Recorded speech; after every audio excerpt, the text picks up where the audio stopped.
I'm the president and founder of Marketing Copilot, and we help business owners every day turn their websites into their best sales tool.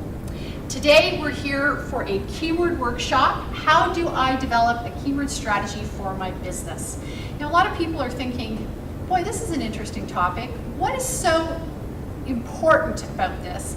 And we're going to get into that in a second, but this is the foundation for your web presence, the success of your web presence, and the success that you will need to implement in your business if you really do want to turn your website into your best sales tool.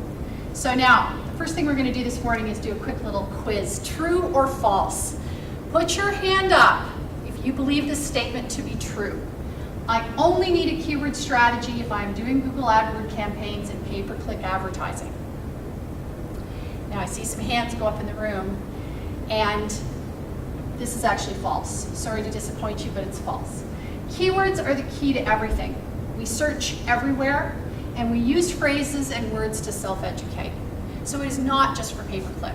It is not just for buying AdWords and driving traffic. What it is meant to do is build a foundation for addressing your buyers' problems and hoping that they find you when you're searching for that. Okay, next question. My customers don't search for products and services mine online. I hear this all the time from business owners. I don't need a keyword strategy. They're not really looking for me online. Put your hand up if you believe that to be true. Okay, so we have a few people in the audience. It's actually false. 97% of buyers looking for anything start their search online. They use 11.2 pieces of online data in the decision-making process. And here's the bad news for sales reps. They're 70% through the buying process before you ever hear from them. That is why your website's so important. That's why keywords are so important. That's why everything you're doing online today to drive traffic back to your company is so important. People want to self-serve. They want to self-educate. The buying process has changed. You need to accept that.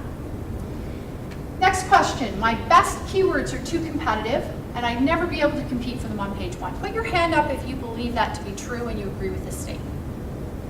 Okay, so we have a few people who say yes to that, and that's a tough one, but here's the answer.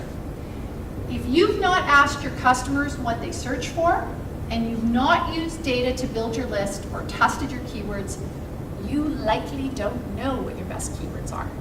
And very few companies I speak to today actually understand their keywords above and beyond just their product names. And that is where we're going to help you break that cycle today. And we're going to show you keywords that you probably didn't even know about. And we're going to show you a roadmap to uncover those. And you probably didn't even know that they were good keywords that could drive qualified traffic to your website. And the last one I think is really important, and this is a myth we want to dispel.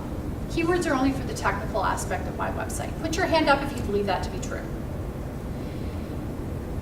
In fact, it's false, and this is a really important point that I need to get across.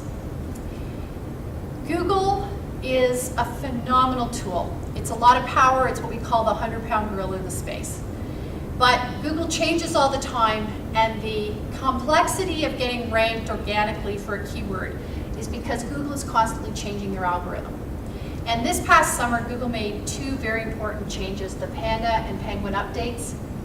And that now means that 90% of what Google is assessing is no longer about the machines, it's about the human beings. So we used to say, and we still do, there's only two audiences on the web, the machines and human beings. And before, Google used to give preference to the machines. It would go rank things based on technical aspects of a website. It usually accounted for about 70% of how they were looking at your website from an organic search perspective. That's now changed. It's only about 10%.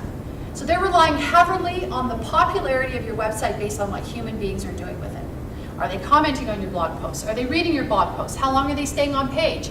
Is your site trusted? And this is really, really important for people who got on the bandwagon of the first phase of organic search because they were doing the technical things, and now you could be getting penalized for those exact same things. Today it's about the human beings, and we're going to give you the roadmap to figure out how to address human beings. Okay, my keywords should only be a reflection of my products and services. I'm not even going to ask you because I know a lot of people are going to say yes to that one.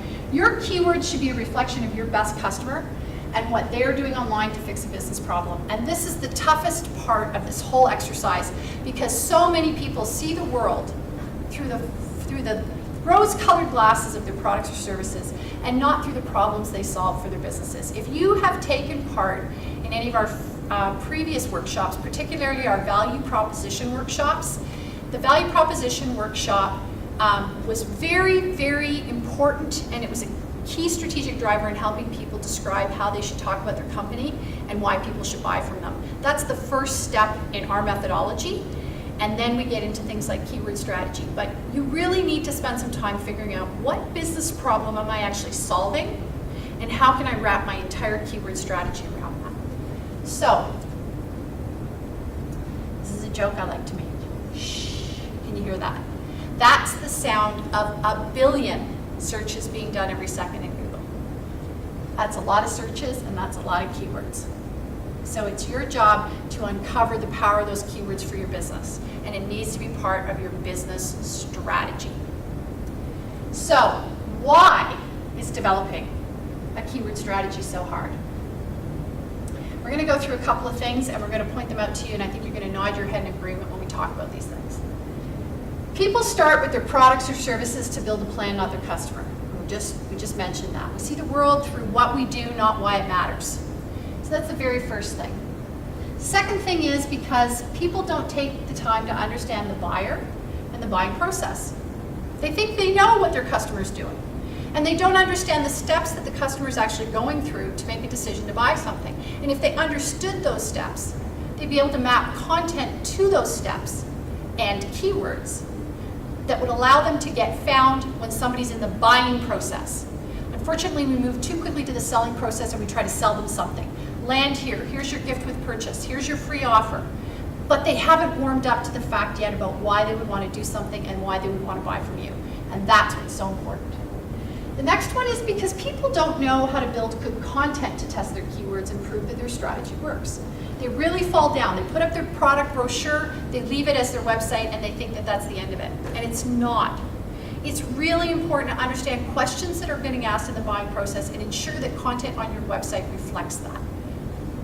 The next reason it's so hard is because there are just so many darn search options. People don't realize it, but LinkedIn is a search tool.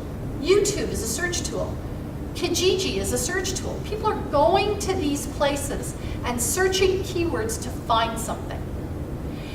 Wikipedia is a search tool. And so you've got all these options, and you don't necessarily know, if you don't understand the buying process of your customer, where they might be searching. The next one is because of the psychology of human beings and how they think about problems. And the example that I use here is that if anybody has ever sat with the younger generation of web users and they've watched the way that they search for something, and I get frustrated because my kids will be looking up something online, they'll be looking over my shoulder, and they'll kick me out of the way and say, "Mom, let me drive." Because the way I search and the way I look at what's going on the page and where I click on the page is not the way younger generations do. They're looking for quick snippets of what they're looking for, and they search very differently. All human beings search very differently, and the way that they track their eyes on a page could be different. Therefore, what they might choose to click on or the keyword that they associate with what they're searching for would be different. So you have to take that into consideration. So, why should a CEO, business owner, or marketer care about keywords? Well, here's the 4 most important things. If you take away nothing else today from this workshop, these are the 4 most important things you need to understand. You can drive more traffic to your web presence and start the buying process if you have a very strong keyword strategy. You can help prospects self-serve because you know where they are in the buying process and what they're searching on, and you're providing content that matches that. You can test your content, and you can track and measure what people are caring about and doing on your website and elsewhere in search so that you can help them go through the buying process. But most importantly, without understanding keywords, you will not be able to turn your website into your best sales tool. So this is where you need to start in order to start that journey. This is what we call the keyword loop, and we really believe that this is a journey, it's not a destination. We purposely show it to you as a circle because you should be evolving and testing it all the time. You don't just put the keywords up and walk away from it, because not only are there 1 billion searches done every second on Google, we know that 25% of those searches every month are net new.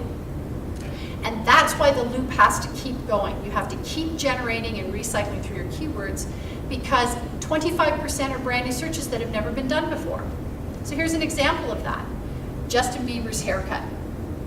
That trended for a long time and had never been a search on Google ever before, but it trended for a month. So you're going to see new things happen, new things come out. That's why you need to evolve and keep testing your keyword strategy. You want to define your goal. You want to map it to the buying process of your customer.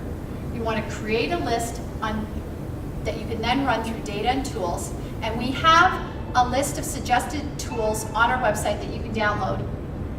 You can create a plan based on optimized content. You execute your online activity. You measure, analyze, and start again.